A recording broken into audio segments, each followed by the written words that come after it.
thank you for bringing me back to Kerala. My inability to not understand Malayalam enough, I hope I make sense to you.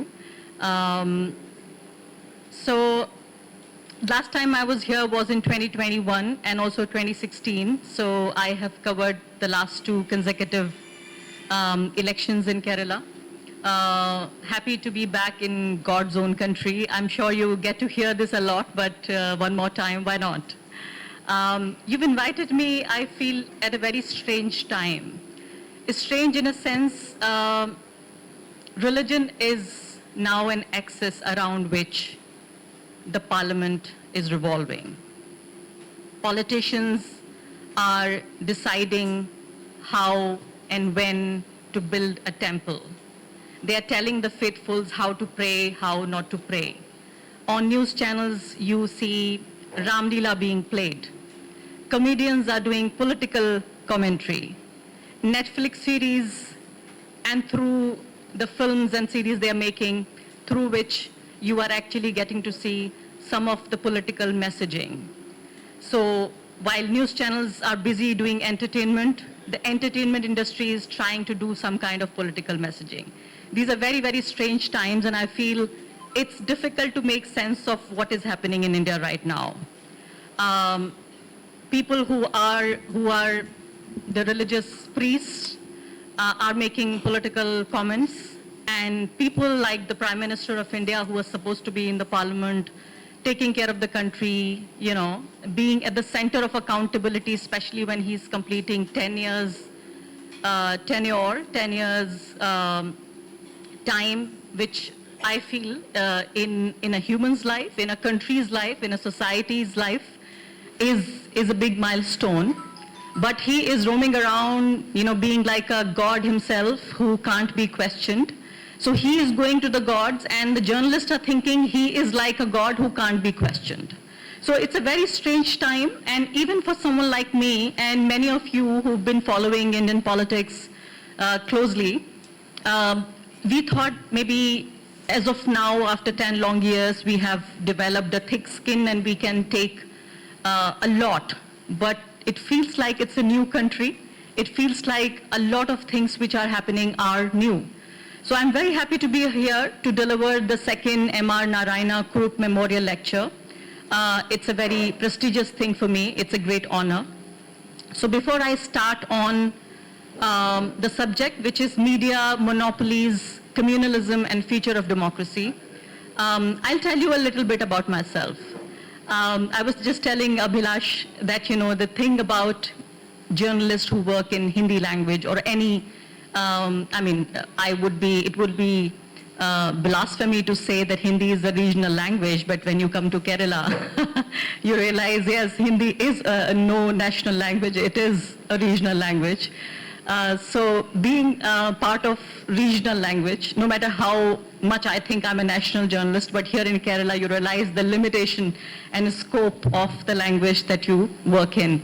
I'll tell you a little bit about myself, who I am, where I come from, so that you get a better perspective on who this person is and why she does what she does. I was born and raised in a small town in western Uttar Pradesh. At the age of 12, in 1992, Babri Masjid was demolished. I saw all of this taking place in front of me. So in more ways than one, I have been a victim and a witness of 1992 communal rights. So for someone like me, right now, what I see all around me, it's distressing for me like it is for you, but it's also particularly triggering for someone like me. I had to literally leave my home to save my life and that of my brother, who was less than 2 months old.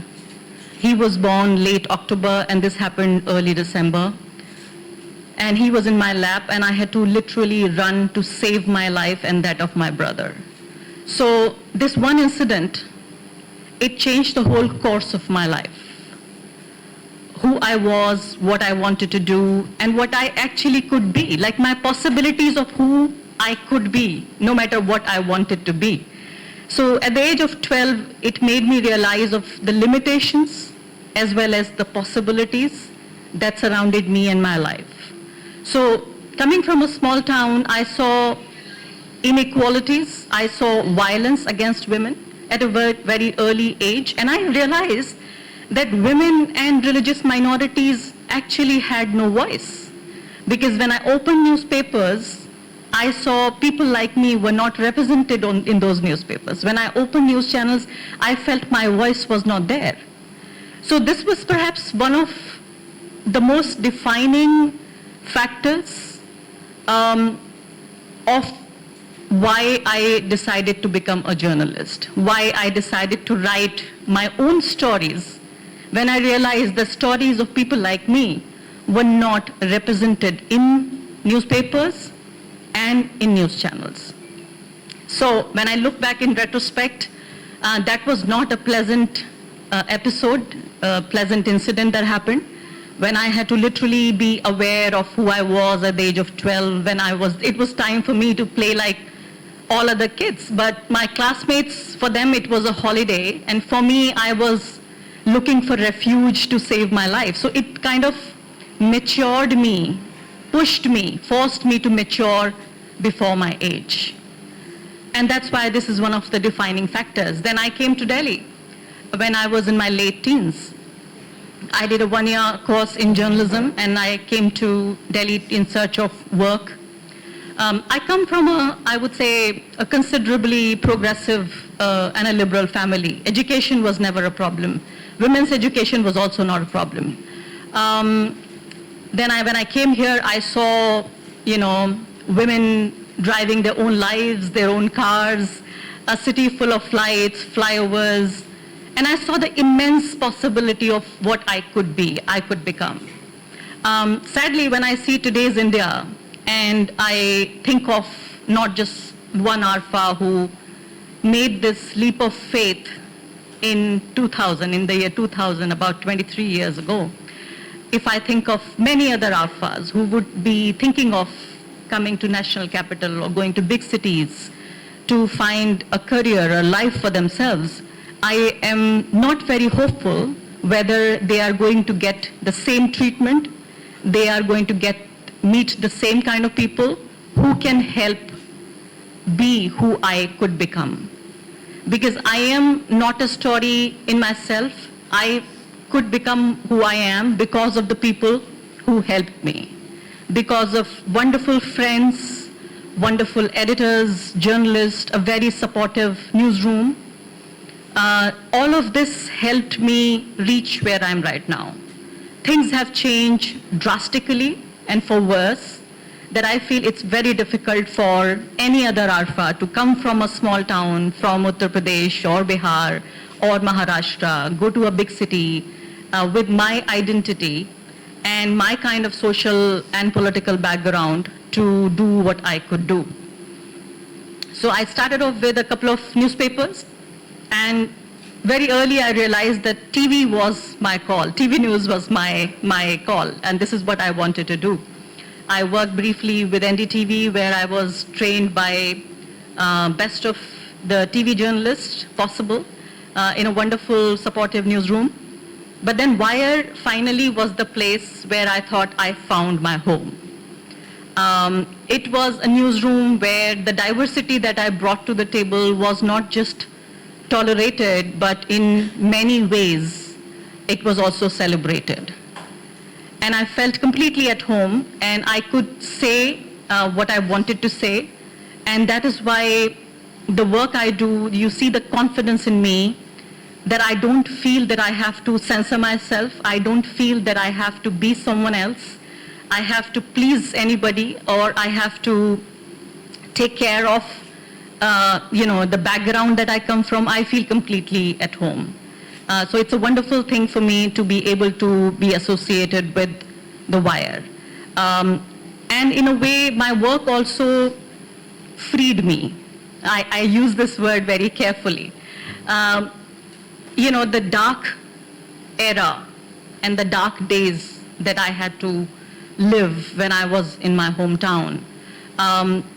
My work, which is my greatest passion, it's the singular axis around which my life revolves. And it also, in many ways, freed me from the prison of my past life. Now I'm coming to the subject, media monopolies, communalism, and future of democracy. I'm going to touch upon a couple of points here. One is that how media is actively creating a communal society, not just reflecting, creating a communal society, helping a communal polity, and impacting India's future and democratic future particularly. So as you know, Narendra Modi is completing 1 decade as the Prime Minister, and as I said, 10 years is a big milestone in a country's life, in a politician's life, in people's lives. And I feel it is the time when 1.4 billion people, they deserve accountability from a man who has governed the country for the past 10 years. And this is especially the time to scrutinize, not just because there is this person called Narendra Modi at the center of affairs, but because it should have been the case with any Prime Minister in question. Usually this had been the tradition, as journalists should do their jobs. This is why they are there. But sadly, this is not happening. I feel this is a time when journalists should be scrutinizing the government, Mr. Modi, his party BJP, and ask them for accountability, for answerability. Tough questions they should be asking, especially on behalf of the people who live on the margins of our democracy, like the farmers, like the laborers, like women, youth, religious minorities, and India's poor, and people from the Northeast, people from Jammu and Kashmir. All of these people who have lived on the margins of Indian democracy, they need answers from the people in power.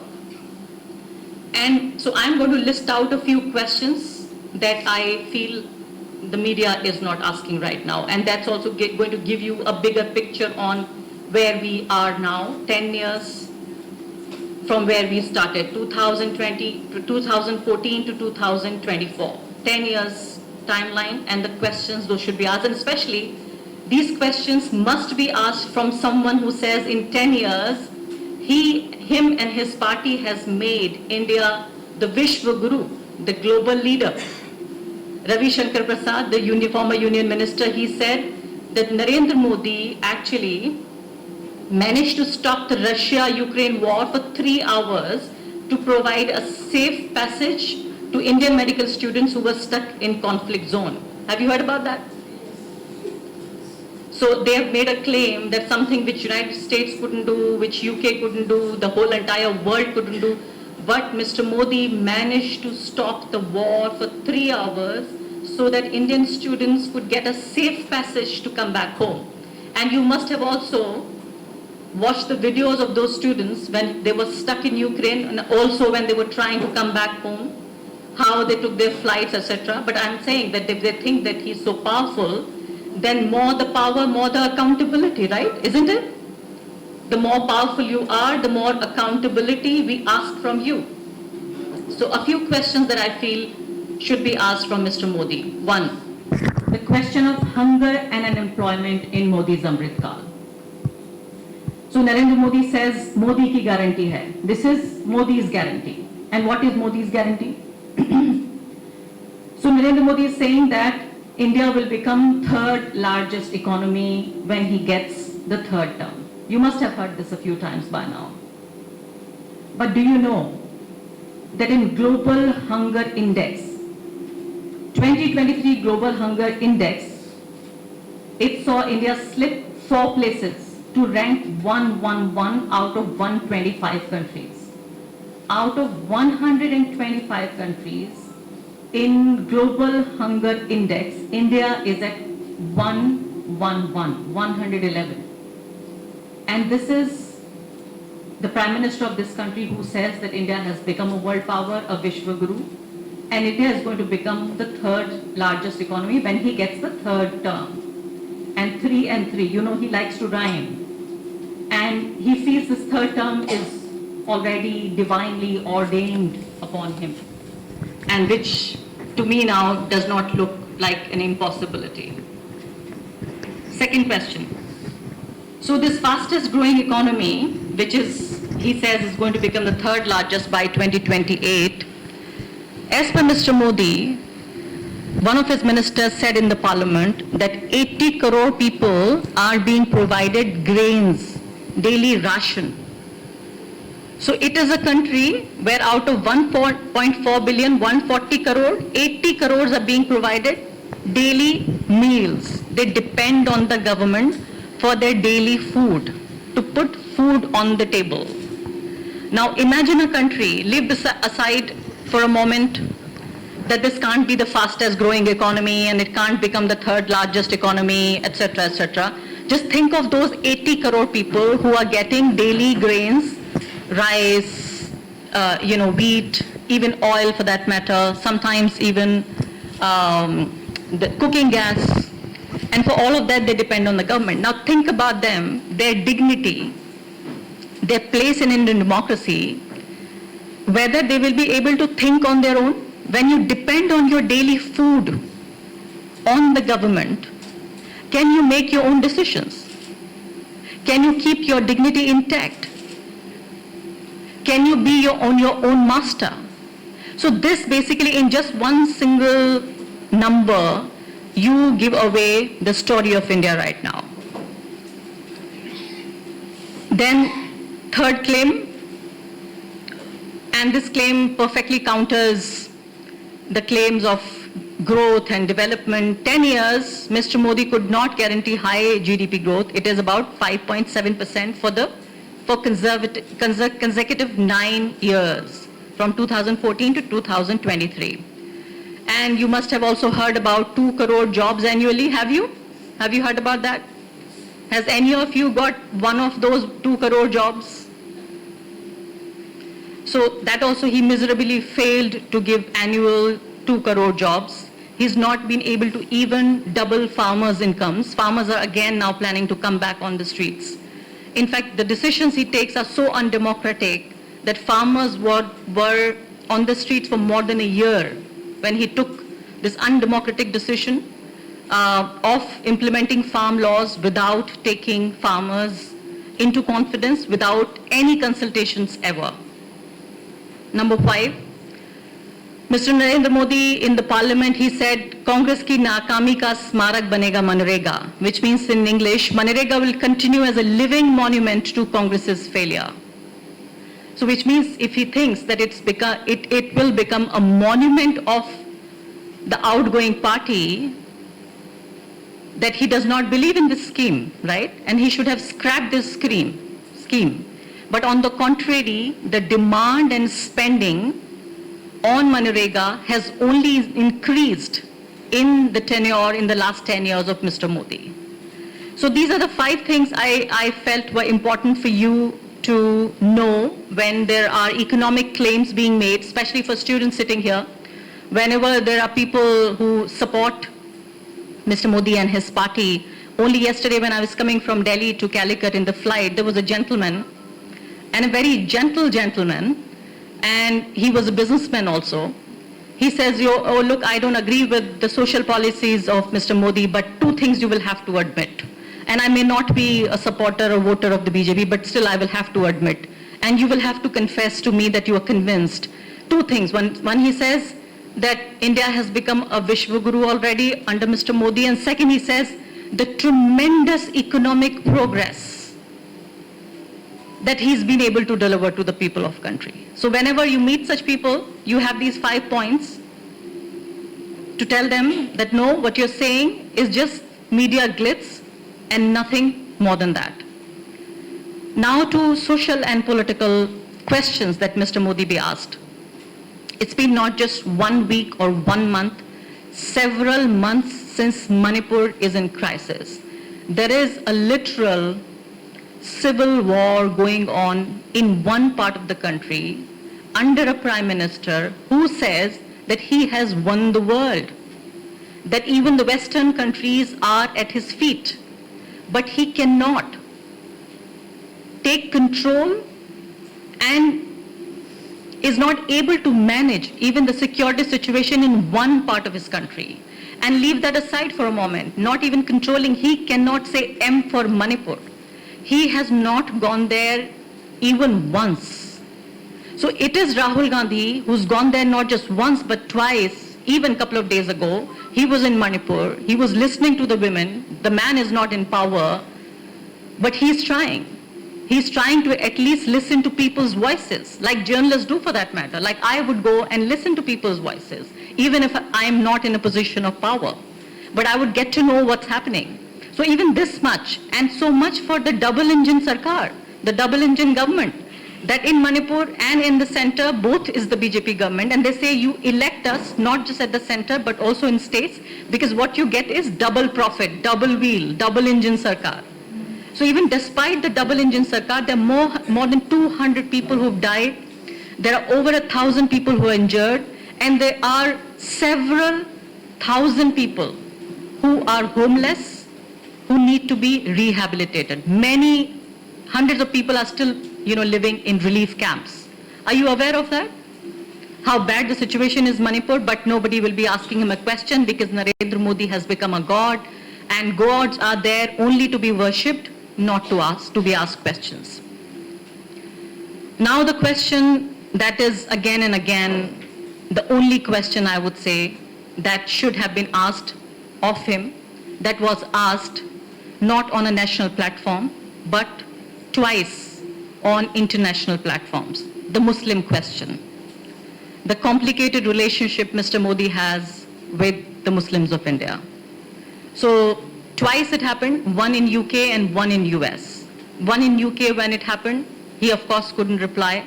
One in US, when the question came to him that what is he doing about the state of minorities in India, he said India is a mother of democracy. At least a dozen times he said democracy, he repeated dozen times democracy. And he said India is a mother of democracy, we do not discriminate we do not do any discrimination based on religion, caste, creed, language, gender. That's it. So 2 questions he so far addressed, both were on Muslim question. But if you look at India right now and where we are, the state of minorities, I would say the ugly reality of 2024 is that minorities are under relentless attack. And when media and people use terms like communal violence, I don't agree with that. This is not communal violence. Communal violence happens when there are 2 equal parties colliding with each other because they don't like each other. And they use violence as a means to show their hatred. What's happening in India right now is nothing less than state persecution of Indian Muslims. So this is no communal violence. This is outright state persecution. Bulldozer Raj, why I say it's state persecution. Only 2 days ago in Madhya Pradesh, in the city of Ujjain, 150 days ago, there was a religious procession going on. It was passing through a Muslim locality. And one of the people from a local Hindu organization, it accused a couple of Muslims, 3 Muslims, that when the yatra, the procession was passing by that area, they spat on the procession. A case was registered against them. 3 people were arrested. 2 of them were minors. Minors went to jail, and their house was bulldozed within 24 hours of filing that FIR. This happened 5 months ago. After 5 long months, there were 3 people who went to jail. 2 people were released after 2 months, and now the 3rd person, who is the only adult, he was released after 151 days because the police could not prove their case in the court. And the court gave the final, the last man also the bail. Now his house is demolished, and this person spent 151 days in jail. And this is not the only incident that happened. And one of the most peculiar thing that happened when this incident happened, you must have watched videos and you know about incidents of Muslim houses being bulldozed by state bulldozers.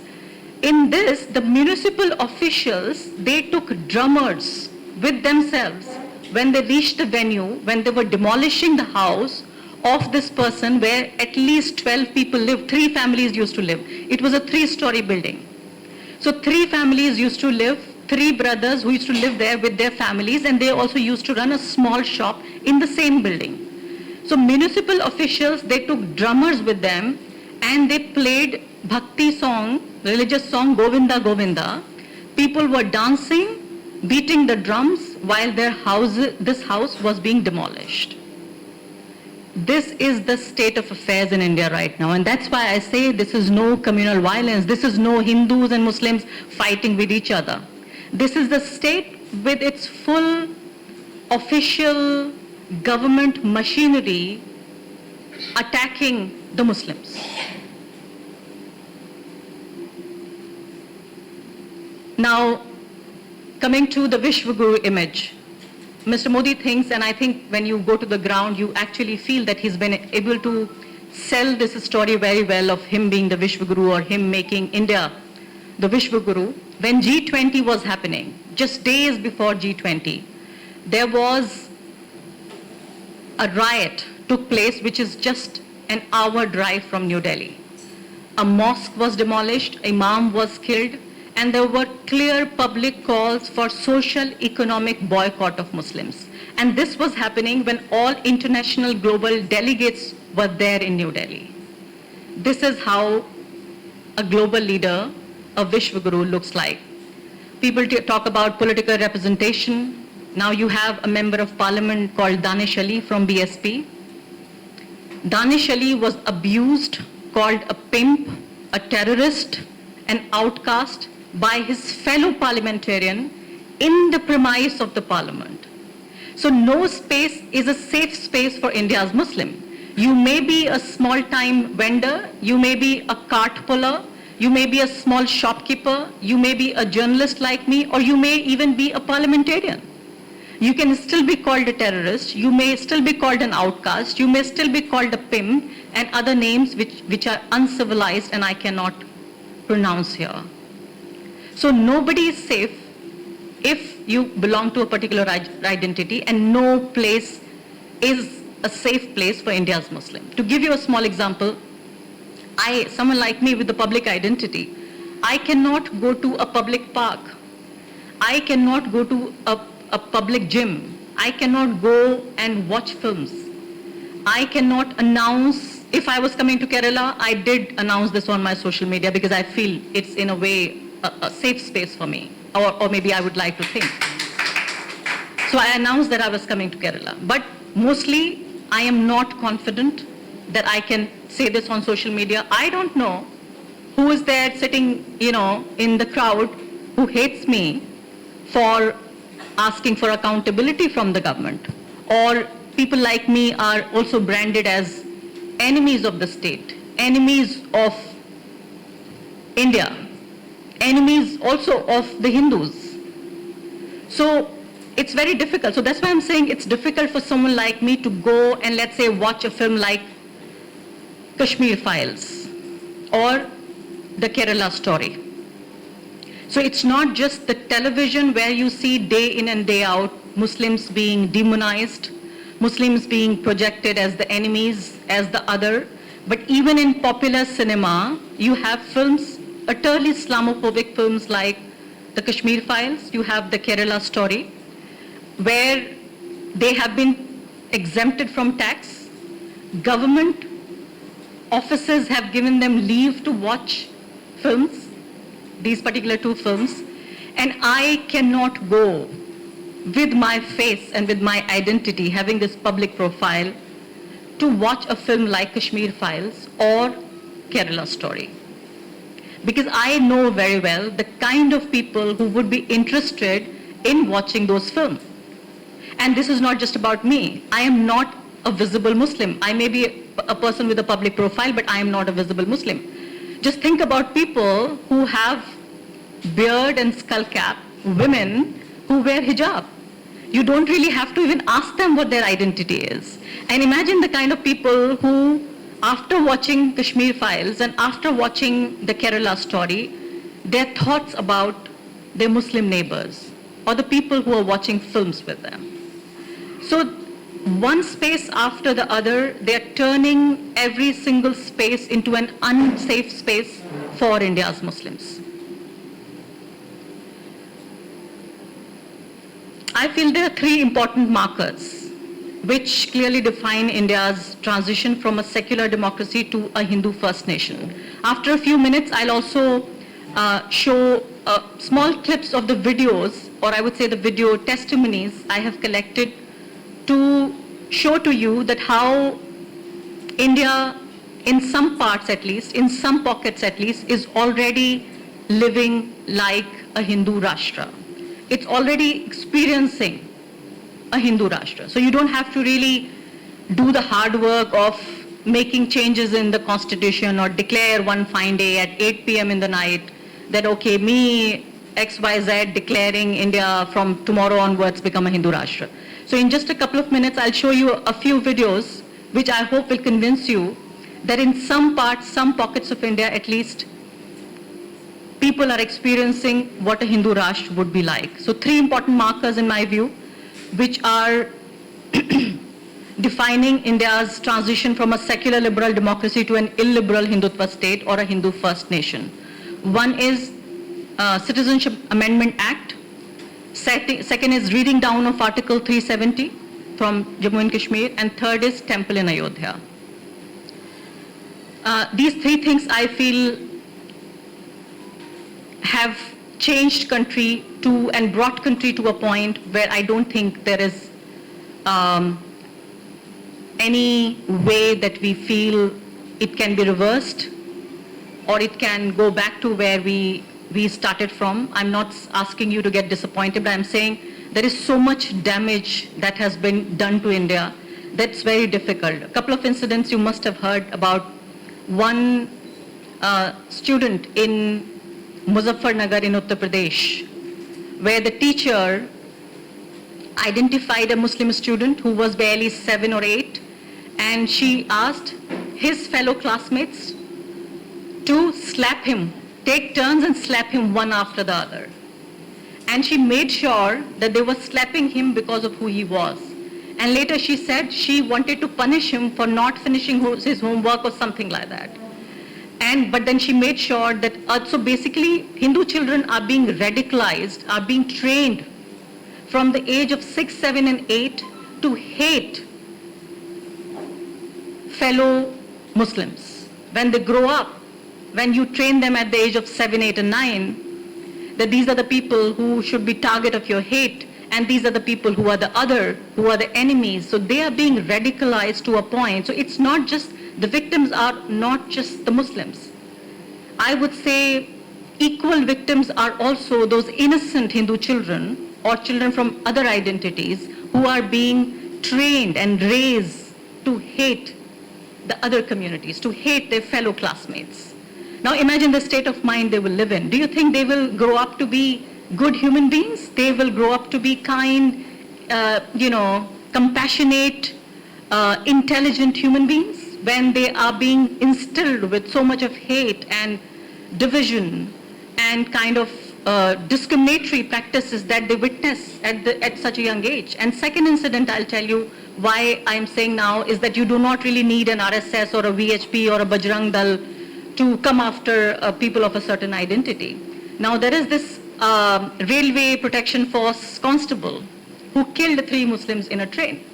And he killed them because they were Muslims, not because he had any conflict with them or he did not know who they were. He literally went to many compartments to look for people who looked like Muslims. He identified them. He went to 3 bogies at least and identified them and killed them. So people who are supposed to protect you are so full of hatred that they are killing you.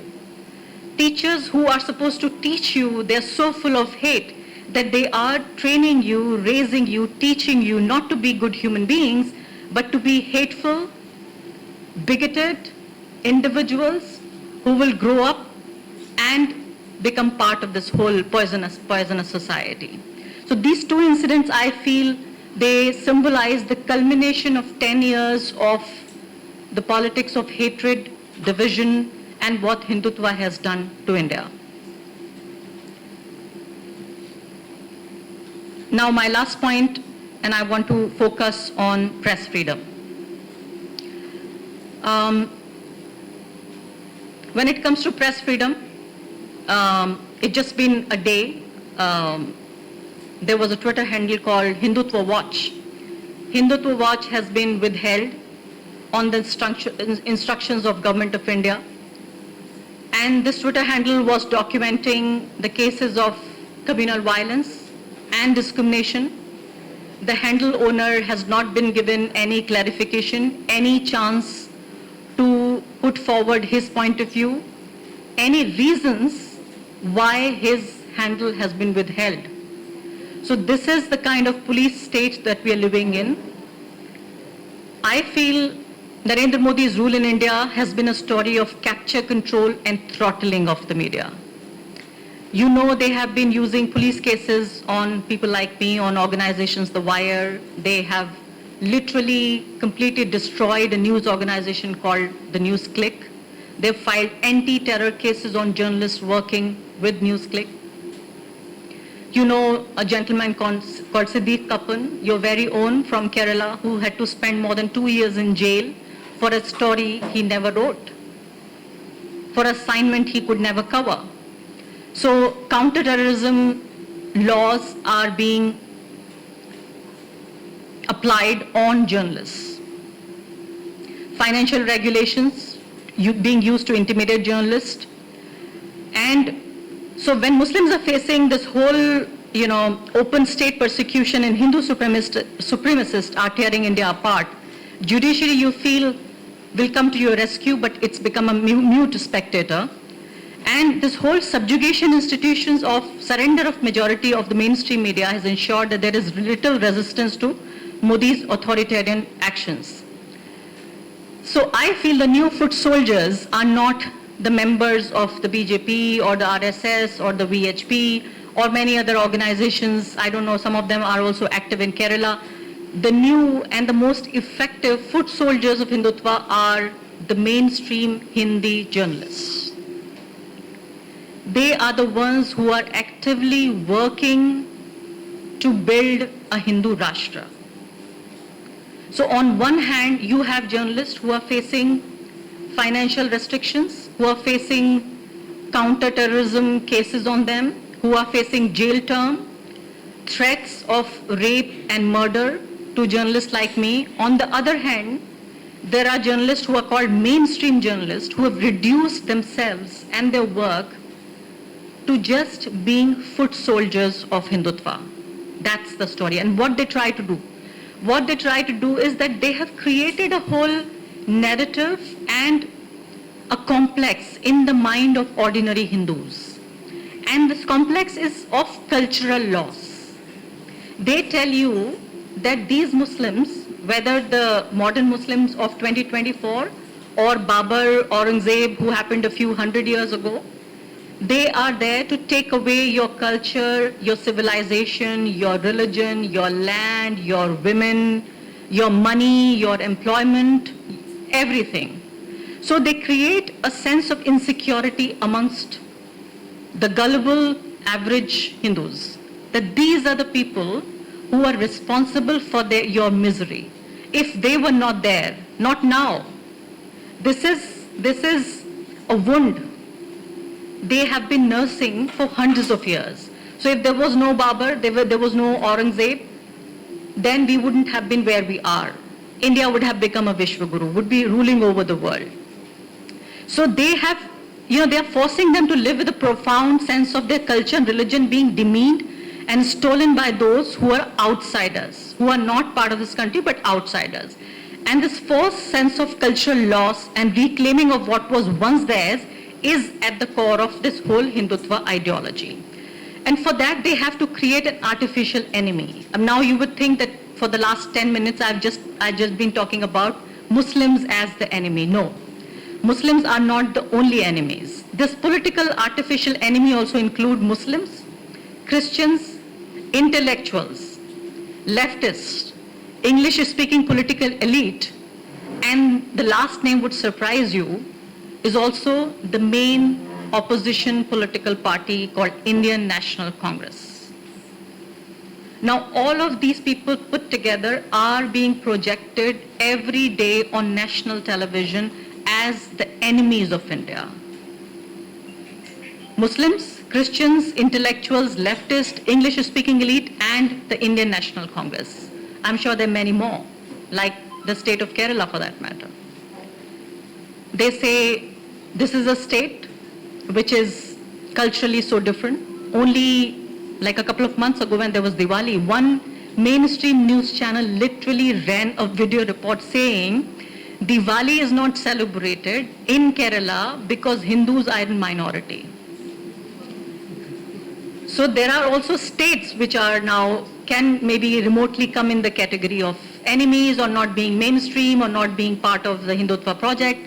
So Diwali is not celebrated. Literally on national television they ran this piece that Diwali is not celebrated. So they feel terms like secularism, liberalism are tools to establish minority or foreign dominance. And that's why you feel people suddenly who used to feel a sense of pride in being secular and liberal, they feel these terms and these philosophies are there to suppress Hindus. They feel the systematic dismantling of the cherished achievement of independent India such as secularism, liberalism and a robust constitutional order are being presented as they were tools meant to establish minority or foreign domination over the Hindu majority population. And that is why you see that these sacred national values, they turn into conspiracies or threat to Indian culture and nationalism. They say we do not, literally on national television, Hindi news channels now are saying, we do not believe in the Western idea of democracy. We have our own version of democracy. We do not believe in the Western idea of secularism, which means minorities come first and Hindu interests are not getting properly addressed to. They're literally saying that they have an alternate vision for how they want to run their own country. So all of this, I feel, by creating these artificial enemies, by journalists working as active soldiers for Hindutva and Hindutva nation, they have been able to capture at least 30 to 40% of the electorate. They have been able to indoctrinate them to a point where they believe everything they say. And that's why when people like me come and try to lift the veil from their faces or take away the glass that they're wearing, the saffron glass, they feel I am and people like me are the enemies. And that's why every day, on a daily basis, literally, I get all kinds of threat calls, emails, video messages telling me what do they plan to do with me. So people ask me, are you scared? How do you make sure your safety? I said, I used to be scared of maybe these online threats, emails or video messages. Now there is a real possibility for people like me to go to jail. So the danger has now swiftly shifted from online to offline. And this is the story of 2024. If you are a journalist who wants to do their job, then you be ready to go to jail. I want to show you a small clip. Certificate दिखाने के बावजूद भी नहीं माना, नात लग थप्पड़ तमाचे भी दिए मेरे पुलिस वालों।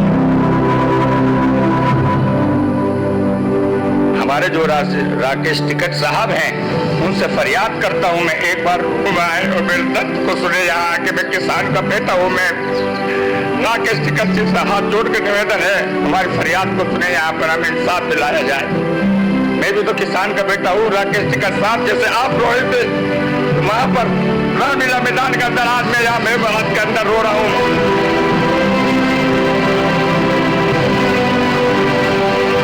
नरेंद्र मोदी जी से कुछ कहना चाहते हैं? नरेंद्र मोदी जी से तो मैं ये कहता हूँ, हमारे देश के प्रधानमंत्री बहुत अच्छे हैं, हमें कोई गिला शिकवा नहीं, लेकिन वो कह रहे सबका साथ सबका विकास, भाई विकास कहाँ हुआ, मेरा तो विनाश कर दिया। हमारा कोई नहीं सिवा खुदा की जिस टाइप, एक ही परिवार परिवार है यहाँ पर, चारों तरफ उन्हें मेरे भाई हैं, बहुत अच्छे हैं, कोई नाजायज किसी के साथ नहीं जुल्म करा लोगों ने, सबका साथ सबका विकास, जैसे मोदी जी कहते हैं ना, ऐसे ही हमारी हुकूमत कहती है।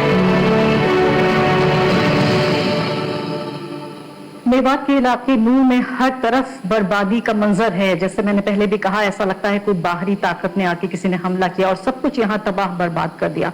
इस वक्त हम यहाँ पर एक खास मेडिकल जो कॉलेज है, government medical college and hospital, यहाँ पर हम मौजूद हैं और उसके आसपास जो यहाँ मेडिकल स्टोर्स थे, दवाइयों की दुकानें थी, इसके अलावा जो मेडिकल स्कैन्स होते हैं उसकी मशीनें और वहाँ लैब्स वगैरह भी बताया जा रहा है वो थी, और इन सबको नेस्त नाबूद कर दिया गया। 45 दुकानों को तोड़ा गया है। इस वक्त ये चेहरा आप मेरे सामने देखिए, ये चेहरा जाना पहचाना लगता होगा। बीबीसी की एक रिपोर्ट में ये शख्स, ये लंबे चौड़े कदो कामत का ये शख्स जो कि 6.5 फीट से भी ज्यादा इनकी हाइट है, और अब्दुल रशीद साहब इनका नाम है, इनको नवाब साहब कहा जाता है। नवाब साहब की यहाँ 15 दुकानें हुआ करती थी। आज इतनी बड़ी कदो कामत का व्यक्ति फूट फूट कर रोते हुए आपने बीबीसी पे देखा होगा। इस कदर इस तरह से जिंदगियां तबाह की गई हैं। जिस दिन ये इंसिडेंट हुआ, एक तो ये साफ है कि ये एक सरकार के द्वारा सुनियोजित तरीके से, एक प्री प्लान तरीके से करवाया गया। यहाँ किसी दो कम्युनिटीज का झगड़ा नहीं था। ये वहाँ से जो यात्रा, धर्म के नाम पे जो यात्रा इन्होंने, जो धर्म के नाम पे इन्होंने जो रखा हुआ यात्रा, ये धर्म की यात्रा नहीं थी, ये दंगाइयों की यात्रा थी। क्योंकि धर्म की यात्रा में कभी भी किसी वेपन को लेकर के, किसी तलवार जैसे वेपन को लेकर के, राइफल्स और एसएलआर्स को लेकर के कोई नारे लगाते हुए दूसरी कम्युनिटीज को टारगेट करते हुए नहीं जाते हैं। जो दंगाइयों ने नुकसान नहीं किया, वो नुकसान आपकी कलम से, आपके प्रशासन के ऑर्डर से हो रहा है। आप आंकड़ा लगा लीजिए और आप एसेस कर लीजिए, दंगाइयों ने इतना नुकसान नहीं किया जितनी आपकी कलम और प्रशासन ने कर दिया।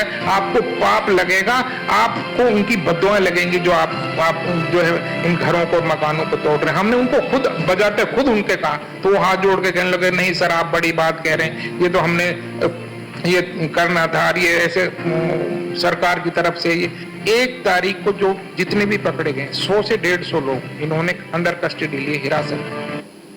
So this small clip just to show you, this is from Gurgaon, this clip, and there was one religious procession. I was talking about this incident that happened during the time when G20 was taking place in India. This is around the same time, and there was a religious procession was going on, and the police and the other side claimed that the yatra was attacked. So there were cases filed against some people. The bulldozers came the next day. When I reached Gurgaon, this place, Nuh, not just Gurgaon, in Nuh, after about 10 days of this whole action, this is after 10 days of this action, I felt like there was some kind of an air strike that took place in this area. Like for several meters, there was no house or shop that was not demolished. And as I said, this guy even repeated the same line that this is no communal violence. The state bulldozers, the state terror. So this is the state of affairs. I don't have the resources to go to every single village, to go to every single city and show you what's happening in Ujjain or what's happening in Bhopal or what's happening in Uttar Pradesh. But as and when people like me, organizations like me can go, we collect testimonies like this. So the second video that you're going to see is of Hindutva impact on society. तो इस वक्त हम यहाँ पर बिसाड़ा गांव में मौजूद हैं, दादरी इलाके का बिसाड़ा गांव। आपको याद होगा कि राष्ट्रीय स्तर पर हमने देखा था कि इस पूरे इलाके को जो है वो एक राष्ट्रीय मैप पर ये इलाका आ गया था, क्योंकि एक व्यक्ति जिसका नाम अखलाक था, उसकी पीट कर हत्या कर दी गई थी। इसलिए हत्या कर दी गई थी क्योंकि कुछ लोगों को ये शक था कि उसने गाय का जो मांस है, जो गौ मांस है, वो अपने फ्रिज में रखा हुआ है, और आधी रात को लोगों ने आके उसके घर पर हमला किया, पीट कर उसकी हत्या कर दी गई और साथ में उसके बेटों को भी जख्मी किया गया। हम इस गांव में यहाँ पर बिसाड़ा में मौजूद हैं। पिछले कई घंटे से लगातार कोशिश कर रहे हैं कि मुस्लिम समुदाय से जुड़े हुए लोग हमसे बातचीत कर लें।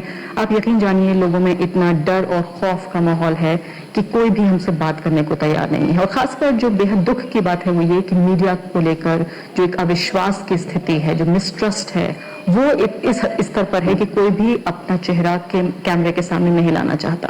अपने आप बुजुर्ग हैं इस गांव के और जाहिर है जो सांप्रदायिक सौहार्द है उसको बनाने में आपका भी काम है, शांति बनी रहे।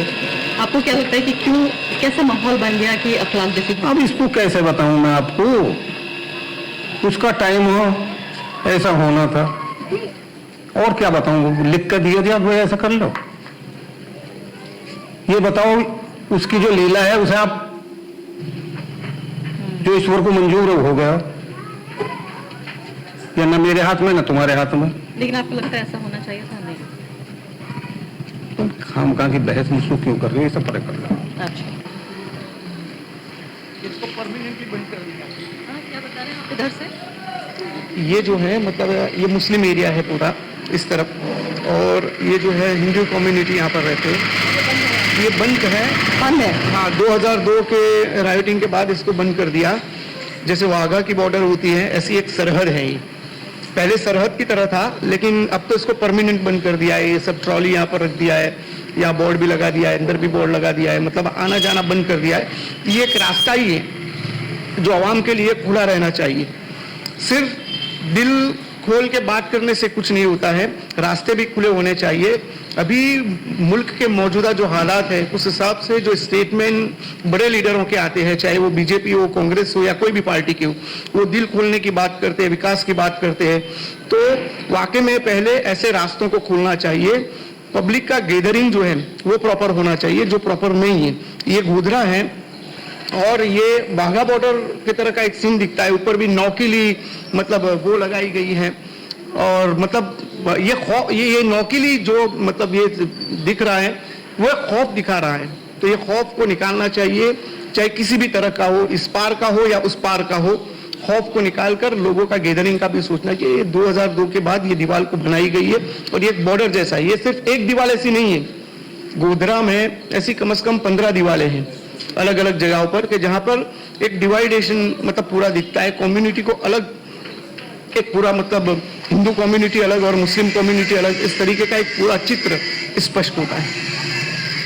अक्सर खबरें हम रोज करते हैं, पत्रकार के तौर पर मैं भी खबर कवर करती हूँ, लेकिन कोई दिन ऐसा आता है जबकि दिल दुख जाता है। आज शायद वो दिन है जब दिल दुख गया है कि ये देखते हुए कि हिंदू मुसलमान, जो भारत का पूरा विचार है, एक धर्मनिरपेक्ष राज्य का विचार है जहां सभी समुदाय साथ मिलकर रहेंगे, लेकिन गुजरात में, यहाँ नरेंद्र मोदी के गुजरात में गोधरा में, यहाँ स्थानीय पत्रकार इस्माइल साहब बता रहे हैं कि ये फिजिकल दीवार, यानी इसका एविडेंस, बाकायदा इसका सबूत देखने को मिल रहा है कि जो हिंदू मुस्लिम डिवाइड है वो किस कदर पहले से ही मौजूद थी, और उसके बाद 2002 ने बाकायदा ईंट लगाकर, सीमेंट लगाकर उस दीवार को पुख्ता कर दिया। फिजिकल एविडेंस है कि गुजरात में दोनों समुदायों के बीच किस तरह सियासत ने दिलों को तोड़ा है, दिलों को बांटा है, बंटवारा किया है।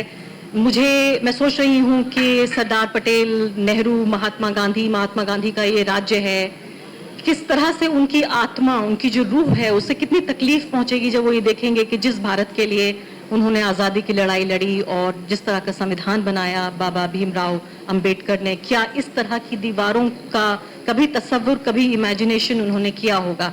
सबसे ज्यादा इस पूरे गुजरात दौरे के दौरान शायद मेरे लिए सबसे बड़ा दुख का ये लम्हा है जहां ये दीवार, और इस तरह की बता रहे हैं 15 दीवारें जो मुस्लिम और हिंदू मोहल्लों को अलग अलग करती हैं, वो बता रही हैं कि गुजरात के समाज में किस हद तक सड़न पैदा की है सियासत ने। अभी मैंने आपको दीवार के उस पार so you saw 2 videos. I want to talk about the last video first. This video is from Godhra of Gujarat. You know about Godhra, you know about Gujarat. So I went in the last assembly election 1 year ago, November 2022. And for someone like me who's been exposed to the politics at first hand, this was so shocking that in Godhra, after 20 years, this was also 20 years of Gujarat riots. So I traveled there to cover elections, but it coincided with 2 decades of Gujarat riots. First of all, there was 0 journalist who talked about this. 0 journalists, and there were hundreds of journalists who came from all over the country, besides the journalists who live in Gujarat, who talked about 2 decades of Gujarat riots. So this is something which should not be talked about anymore. When I traveled to Godhra, then I found out how difficult it was for Muslims to even live 20 years after the riots. You saw this small snippet from a long report I filed. There were a couple of other reports also from Godhra itself.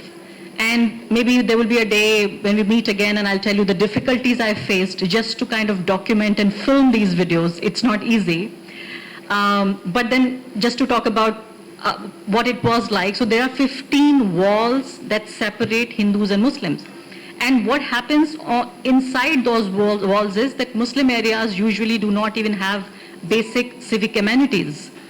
They were extremely filthy. There are no schools beyond class 8. There are no banks. And there is so much of distrust that, let's say, so people do not even open bank accounts, because if you have a bank account, and what if there is social tension, so you can't go to the other area to access your money in your account, because you don't have trust. There's still so much tension that you had to physically build walls to separate people. So people don't open accounts. Girls, Muslim girls don't go to school beyond, they drop out after class 8. It's so filthy that all kind of diseases you will see. There is no government hospital. And it's like a living hell. Godhra, especially the areas where Muslims live, it's a living hell. So this is one of the snippets on how communal rights and this whole majoritarian ideology has impacted the minds of people, not just today or yesterday, but 20 years from when the last riot took place. And they make this big claim that, look, since our government is there, there has been no riot. Now imagine this life and the circumstances that they are forced to live under. The video previous to this was from Dadri, the first lynching incident that took place after Narendra Modi took oath for the Prime Minister. So I went to this village 4 years after this incident took place with the hope that I was covering, Lok Sabha elections, just before elections, like around this time, February, March. And I thought maybe 4 years have passed and people must have moved on, and I would go there and people will tell me, no, whatever happened, this was a mistake, this should have never happened. And we are sorry, we are ashamed that this happened in our village. And I particularly chose these elderly people. I come from the same regional, background that they are from. Like my village would be maybe less than 100 kilometers away from where they are. They speak the same language that I did. They did not know who I was. So these people, what I could not capture in the camera was the language they're speaking. They said, now on camera he's saying whatever happened, it was good. This was some divine force that decided that this should happen, and don't talk to me about this. And off camera, these elderly people were saying that worst sexual violence should be committed on Muslim women, because there are still some Muslim families, despite what happened to a clerk, they are still living in Dadri. So this guy said that they will not budge until you commit the worst kind of sexual crimes, sexual violence on Muslim women. And I heard this and I couldn't react, because I was there just with my camera person, and we felt so unsafe while talking to them, because their language was so violent that if they got to know who I was, they would have maybe not, I wouldn't have maybe able to return to Delhi. So this is the state of affairs in India right now, in society, in politics, in media, and still I don't want to leave you at this depressing note. I think there are still news organizations which are trying to do their job as much as I can. I am not a politician. I can't say that I will contest elections and I will change India and I will change parliament, but I can at least promise to you the kind of journalism I am doing, my organization is doing. There is no dearth of people. There is a whole young generation of journalists who are very committed, who are working hard and putting everything at risk online, on the line, to bring you that small piece of news. So there's still hope that we will recover from where we are. I don't know whether we'll be able to go back to where we had started from, but there is a whole generation of journalists which is committed to bring you authentic news despite whatever happens to them and despite whatever may await them in the future. Thank you.